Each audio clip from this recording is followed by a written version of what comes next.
देश के अंदर में ड्राई फ्रूट की लगातार बढ़ती डिमांड और ड्राई फ्रूट इंडस्ट्री की लगातार बढ़ती डिमांड के चलते हुए लगातार बढ़ता कारोबार। इस समय पर अगर ड्राई फ्रूट इंडस्ट्री की बात करें तो न्यूट्रिशन वैल्यूज के तर्ज के ऊपर पे चूंकि भारत हेल्थ कॉन्शियस हो रहा है और इसके लिए ड्राई फ्रूट्स के ऊपर पे लगातार निर्भरता भी दिखाई दे रही है।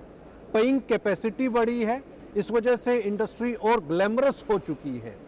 यहाँ पर क्या अपॉर्चुनिटीज दिखाई देती हैं और इस समय पर $3 अरब का आयात भारत का जो बिल बढ़ा रहा है वो क्या कहता है, इस पर चर्चा करने के लिए हमारे साथ nuts and dry fruits council के सीईओ कर्नल नितिन सहगल जी हमारे साथ में मौजूद हैं। स्वागत है आपका। सहगल साहब, $3 अरब का हम इंपोर्ट करने जा रहे हैं। ड्राई फ्रूट इंडस्ट्री बढ़ती हुई, लगातार बढ़ती हुई इंडस्ट्री है, हेल्थ कॉन्शियस हो रहा है, प्रमोशंस हम देख रहे हैं और इंटरनेशनल जो कमोडिटी एसोसिएशंस हैं वो अपनी कमोडिटी को इंडिया के अंदर में प्रमोट करने के लिए डिफरेंट मार्केटिंग स्ट्रेटजीज को भी लेकर के चल रही हैं जी। किस नज़र से देखते हैं और क्या आपको लगता है कि ये जो $3 अरब हम अपनी फॉरेन करेंसी बाहर भेज रहे हैं, इसको यस हम यहाँ पर होल्ड कर सकते हैं अगर प्रोडक्शन की तरफ ध्यान दिया जाए? जी, शुक्रिया स्टूडियो में बुलाने के लिए। मैं शुरुआत यहाँ से करना चाहूँगा कि जो आपने बताया कि हमारी इंडस्ट्री इंपोर्ट ड्रिवन है, बिल्कुल करेक्ट है। हमारी इंपोर्ट डिपेंडेंस है, बिल्कुल करेक्ट है। Food security as far as dry fruit and nuts is concern बहुत कम है, जिसकी वजह से प्राइस वोलेटिलिटी काफ़ी ज़्यादा है। प्राइस कंट्रोल किसी और के हाथ में है, वो भी बिल्कुल सही है। लेकिन साथ ही में मैं ये भी कहना चाहूँगा कि पिछले कुछ सालों में स्पेशली कोविड के बाद से जिस हिसाब से हमारा कंजम्पशन बढ़ा है, जिस हिसाब से हमारी मिडिल क्लास की बाइंग कैपेसिटी बढ़ी है, डिस्पोजेबल इनकम्स बढ़ी हैं, ड्राई फ्रूट एक बहुत अट्रैक्टिव प्रोडक्ट बन चुका है। सभी पेरेंट्स चाहते हैं कि हमारा बच्चा ड्राई फ्रूट को एक्सपोज हो एज एन स्नैकिंग ऑप्शन। हर एक बच्चा चाहता है कि मेरे पेरेंट्स जो वृद्ध अवस्था की तरफ जा रहे हैं उनको उनकी प्रोटीन की इंटेक के लिए ड्राई फ्रूट मिलना चाहिए। सो एंड पॉपुलेशन हमें अपनी सबको ज्ञात है, तो ये सब के मद्देनज़र हमारे जो कंजम्पशन है वो काफ़ी ऊपर जा चुकी है, डे बाय डे और बढ़ती जा रही है। और अगर सिर्फ CAGR के रूप में बात करें तो लगभग 8 से 10 से 12 अलग अलग फिगर्स हैं जहाँ पे बात होती है परसेंट ग्रोथ रेट की इस इंडस्ट्री में बात की जाती है। जहाँ तक आपका दूसरा सवाल है कि हम क्यों ये पैसा दूसरे देश में जाने दें या क्यों ना हम यहाँ पे डोमेस्टिक क्रॉप्स की तरफ ध्यान दें, आपका बात बिल्कुल सही है। आपकी बात में कोई वो नहीं है, पर it is easier said than done. जितना आसानी से किया जा सकता है इतना आसान नहीं है। ड्राई फ्रूट की जो क्रॉप है उसका जेस्टेशन पीरियड हाई है। सो जब किसान अगर उसको आज लगाता है तो उसको पहली फसल अगर 6 से 7 साल में मिलनी है, सो उस 6 से 7 साल या 8 साल में उसके परिवार का, उसके डेली सोर्स ऑफ इनकम का क्या होगा। That is where the role of institutions like nuts and dry fruit council, the ministry of agriculture at central level and even at state levels, maybe world bank और may be APEDA, फसाई, इन सब agencies का role इसमें प्रमुखतया आता है कि सबको एकजुट होकर इस मुहिम की तरफ आज काम शुरू करेंगे। आज एक छोटी सी शुरुआत करेंगे तो शायद अगर हम 2047 में विकसित भारत, आत्मनिर्भर भारत की बात करते हैं तो शायद ये इंडस्ट्री भी आत्मनिर्भरता की तरफ कुछ ठोस कदम तक कहीं पहुंच चुकी होगी। हमारे पास आज भी 21-22 साल हैं 2047 में, और आज के लिए वो छोटे बेबी स्टेप्स आने वाले टाइम में काफ़ी उपजाऊ रूप में निकलेंगे। रो कैश्यू की अगर मैं बात करता हूँ, क्या आपको लगता है कि कोस्टल जो रीजन है जी उसके ऊपर पे थोड़ा सा फोकस किया जाए, कम से कम वहीं से एक शुरुआत हो जाए, रो कैश्यू का जो हमारा इंपोर्ट है उसको मिनिमाइज़ किया जाए, फिर आपकी किशमिश है, देश के जो इस समय पर अंगूर की क्वालिटी बड़ी ज़बरदस्त है, उसके अंदर इम्प्रूवमेंट हमने आते हुए देखी है, उससे किशमिश की आपकी वैरायटी बड़ी है। और वहाँ पर दूसरा थ्रेट ये आ रहा है कि चाइना से भी माल जो है इंडिया के अंदर आ रहा है, जिसको कुछ लोग ट्रेडर्स तो अफ़गानिस्तानी किशमिश कह करके या ड्राई फ्रूट कह करके और बेचे जा रहे हैं, जी। इस पर क्या कहना है आपका? जी देखिए, ऐसा है कि आज की डेट में हम अपने अगर डोमेस्टिक क्रॉप्स की बात करते हैं, सो जैसा आपने बिल्कुल सही कहा, किशमिश हमारा एक प्रमुख डोमेस्टिक क्रॉप है जो कि महाराष्ट्र, सांगली, नासिक उस बेल्ट में उत्पाद हो रहा है। कैश्यू अगेन हमारा काफ़ी मात्रा में उत्पाद हो रहा है, बट हालांकि हमारा कंजम्पशन बहुत हाई है, सो उतना रिक्वायरमेंट नहीं मीट कर पाता। कोस्टल एरियाज़ में हमारा कैश्यू काफ़ी अच्छी मात्रा में हो रहा है। अगर हम वॉलनट की बात करें, सो जम्मू कश्मीर प्लस जिस तरह का उसको क्लाइमेट रिक्वायरमेंट है, पूरा क्लाइमेटिक जो पूरा हिमालयन बेल्ट है जम्मू कश्मीर से अरुणाचल तक, बहुत ही फेवरेबल है वॉलनट ग्रोथ के लिए। एंड चौथी चीज़ मखाना, जो तो हम बिल्कुल है ही हमारा खुद का प्रोडक्ट है और बड़ा अच्छा एक्सपोर्ट हो रहा है। बड़ी खुशी होती है देखते हुए इन चारों प्रोडक्ट्स में कि अपीडा की तरफ से काफ़ी अच्छे पॉजिटिव स्टेप्स लिए जा रहे हैं। हमारा रेजिन्स को कैसे एक्सपोर्ट क्वालिटी का बनाया जाना चाहिए, उसके क्रॉप्स में, उसकी ग्रोथ में क्या क्या चेंजेस लाए जा सकते हैं कि वो ज़्यादा से ज़्यादा एक्सपोर्ट क्वालिटी की तरफ उसको बनाया जा सके। सिमिलर काम कैश्यूज में भी चल रहा है। एंड वॉलनट में हमने अभी कुछ हम्बल से शुरुआत करी कि एज अ काउंसिल हमने चंद एक पेड़, सो बिकॉज ये बड़ी अच्छी वैरायटी जो है वो बाहर देशों में होती है, तो हमने वहाँ से पेड़ के वो सैपलिंग्स लाके अच्छा, हमने फार्मर्स को डिस्ट्रीब्यूट किए। एंड हम उसी में अब धीरे धीरे मिनिस्ट्रीज के साथ काम करना चाहेंगे कि हम इसको बड़े रूप में कर सकें। इसके अंदर में क्या आपको लगता है कि फूड प्रोसेसिंग इंडस्ट्री जी की अगर मैं बात करता हूँ, देखिए एक तो रॉ है और एक है value added product. Value additions के पॉइंट ऑफ व्यू से आप इस इंडस्ट्री को कितना ग्रोथ होते हुए देख रहे हैं, और बाय 2030 तक ये इंडस्ट्री कहाँ पर चली जाएगी, और कोई अगर न्यू कमर है तो क्या आपको लगता है कि उसके लिए स्पेस है यहाँ पर इंडस्ट्री के अंदर में? बिल्कुल करेक्ट। वैल्यू एडिशन या जो प्रोसेसिंग कंपनीज़ हैं, जिन कंपनीज़ का रुझान प्रोसेसिंग की तरफ बढ़ रहा है, वो बहुत ज़्यादा डे बाय डे इंक्रीज़ हो रही हैं, बहुत ज़्यादा डे बाय डे बढ़ रही हैं।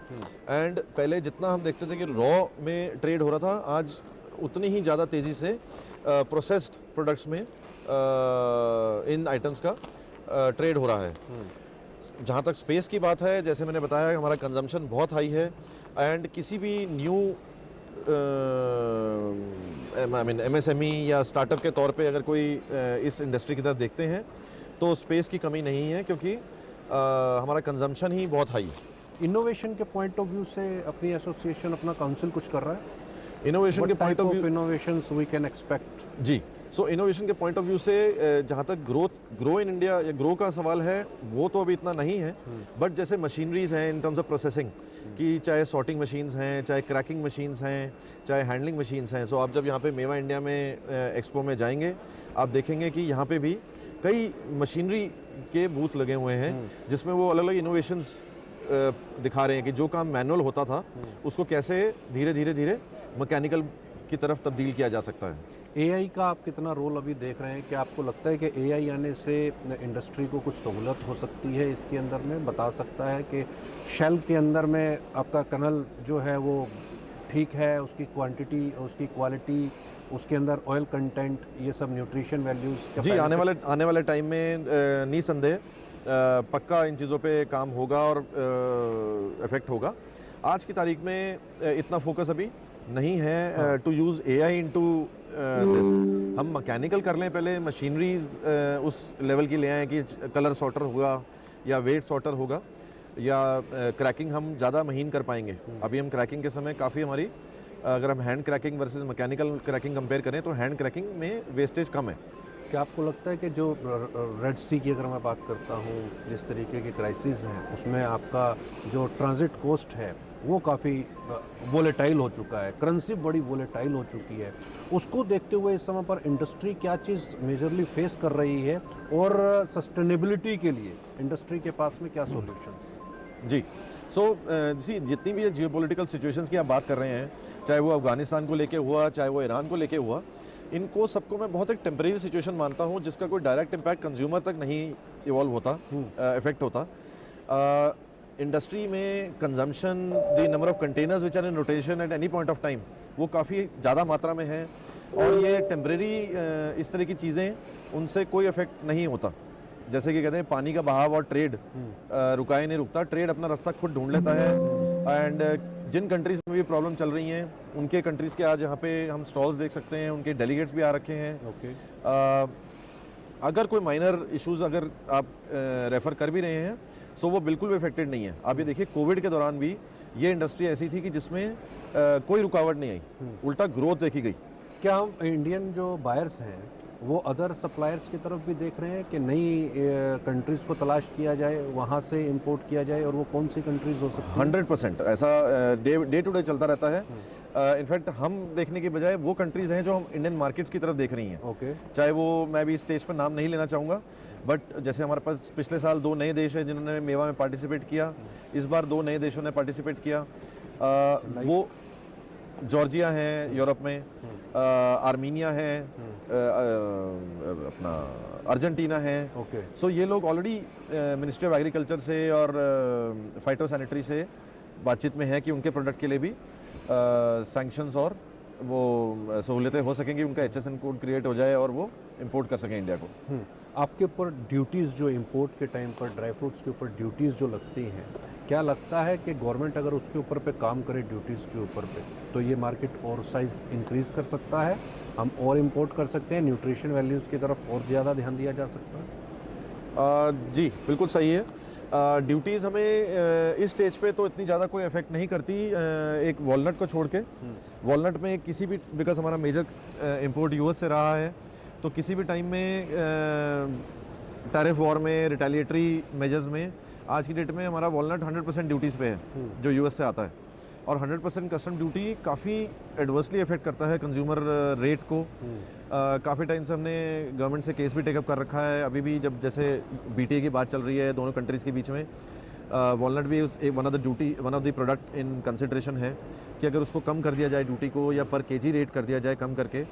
सो वॉलनट एक बहुत अच्छा प्रोडक्ट है हेल्थ रिलेटेड, एंड कंज्यूमर को बहुत अच्छा इसका फ़ायदा पहुँचेगा। न्यूट्रिशन वैल्यूज़ एंड यूज़र तक पहुँचे, क्योंकि मिडिल क्लास ठीक है, अभी उसमें भी कुछ परसेंटेज ऐसी है मिडिल क्लास की, लोअर मिडिल क्लास की अगर हम बात करें, वहाँ तक ड्राई फ्रूट की डेली कंजम्पशन नहीं है। जिस लेवल के ऊपर पे हम US की बात करें या यूरोपियन कंट्रीज़ की बात करें, वहाँ पर कैपिटा जो कंजम्पशन है वो बहुत ज़्यादा हाई है, और उसके बनस्पत हम अभी कहीं नहीं ठहर रहे। दूसरा, एक क्या ये मिथ है कि अगर आप कैलिफोर्निया आलमंड खाएंगे तो आपका दिमाग तेज होगा, बादाम खाने से ही दिमाग तेज होगा, देश का देसी चना खाने से दिमाग तेज नहीं होगा? जी देखिए, ऐसा है, मिथ और साइंस का तो मैं यहाँ पर कमेंट नहीं कर पाऊँगा, बट देन बादाम को लेके काफ़ी सारी मेडिकल स्टडीज़ हुई हैं US में, and now with the help of international nut council they want to do this studies in India also. Chana obviously is high in protein, and that again is a very good for anybody's nutrition. But I mean, Tier 1 cities में because disposable incomes high हैं, middle class growing है, उनकी aspirations है कि हमारा बच्चे या हमारे पेरेंट्स ड्राई फ्रूट का कंजम्पशन करें।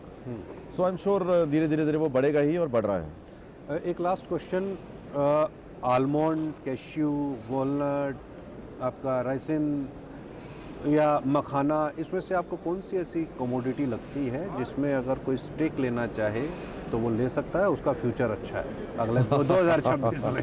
ये तो सट्टा बाजार टाइप क्वेश्चन हो गया। सट्टा बाजार नहीं, एक अगर हम इन्वेस्टमेंट के पॉइंट ऑफ व्यू से अगर देखें, makhana export is growing exponentially.